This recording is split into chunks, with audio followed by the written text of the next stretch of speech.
С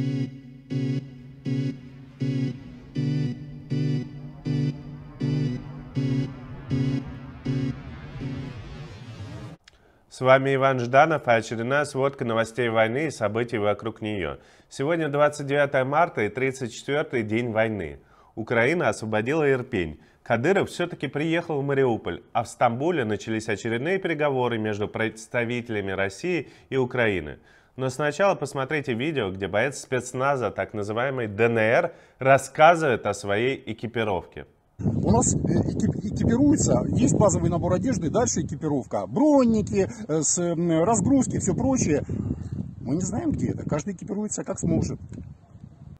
Именно поэтому мы всегда сомневаемся в боевых возможностях частей самопровозглашенных республик ЛНР и ДНР. А вернее, не сомневаемся в том, что основные боевые действия ведут именно российские войска. В том числе в Мариуполе. Здесь продолжается наступление вглубь города. Российские части уже дошли до драмтеатра. Вот мы пометили его на карте. И значит, Азовсталь, завод, который стал центром обороны, почти окружен. Russia Today показала кадры разрушенного театра. А значит, бои идут уже дальше. Мы знаем, что трусливые пропагандисты снимают только в безопасных местах. И в целом ничего нового на этих кадрах мы не увидели. Но понятно, что теперь, когда театр в руках российской армии, нам будут демонстрировать убедительные доказательства того, что все это теракт полка Азов. И правду мы не узнаем. Кадыров все-таки приехал в Мариуполь, где встретился с генерал-лейтенантом Андреем Мордвичевым. Напомню, что раньше украинские власти сообщали, что Мордвичев погиб. Ахмат реальная сила. Вот так говорит наш командующий, самый лучший командующий.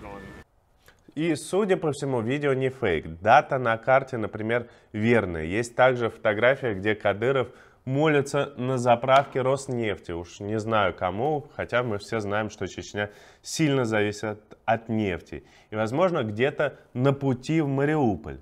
Тем временем, важное событие происходит на окраинах Киева. Здесь украинские войска выбили противника из Ирпени. С самого начала войны в этом районе идут тяжелые бои. Украинская сторона сообщает, что российские части массово отходят в Беларусь на перегруппировку и пополнение. Тем временем ситуация на правом берегу Днепра для российских войск все опаснее и опаснее. Украинцы контратакуют с запада и уже заняли несколько населенных пунктов в этом районе. Атакующая группировка в районе Гостомеля и Бородянки может быть окружена атакой на Иванков. Под Херсоном продолжаются бои местного значения. Здесь главное событие – обстрел административного здания в Николаеве. Но это мягко сказано обстрел.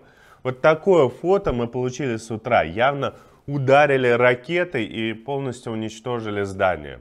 Ракеты, скорее всего, крылатые калибры. Глава Николаевской области Ким записал вот такое видео. Ужас. Дождались, пока выйдут люди на работу, ударили в жилое здание. А я проспал. Но повезло. Сейчас.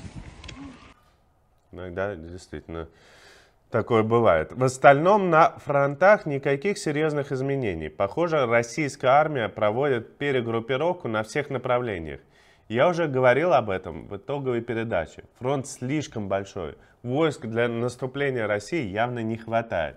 Тем более, что потери уже весьма значительны.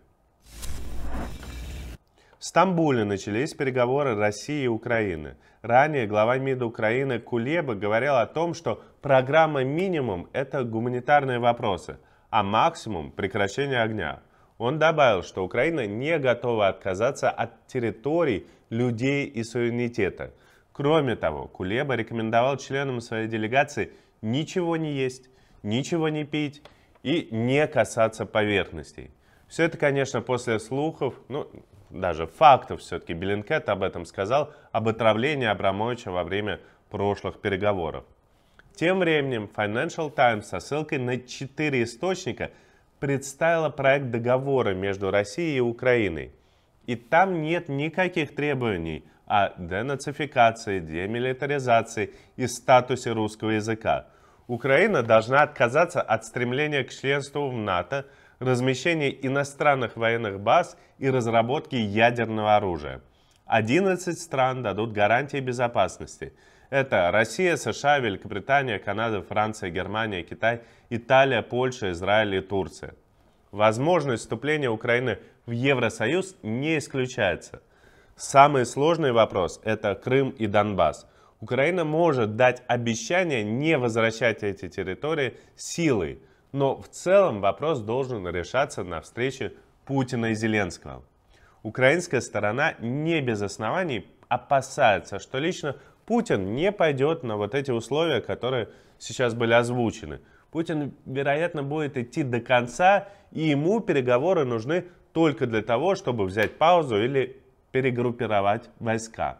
И, честно говоря, я склонен доверять этой последней ремарке, потому что Путина мы знаем уже 20 лет. И отлично понимаем, что он может только врать, и переговоры он всегда использует как такой инструмент своей политической борьбы.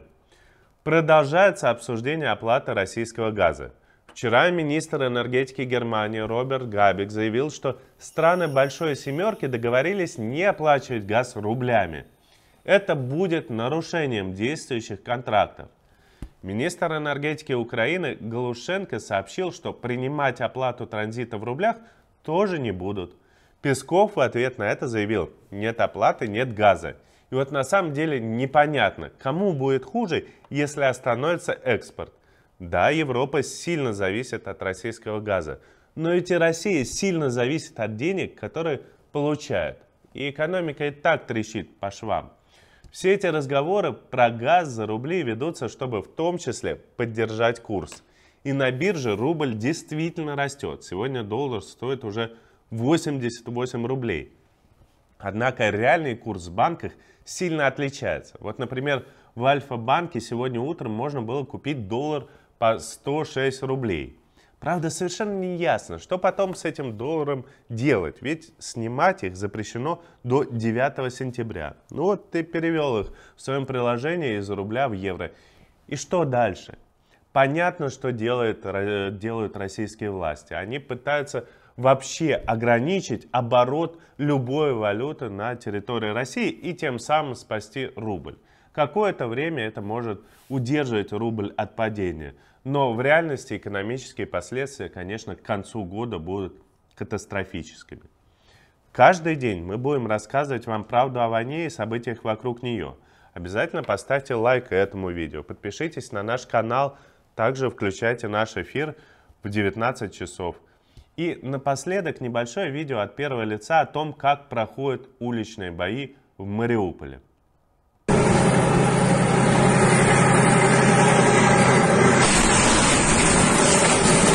Слава полку Азов!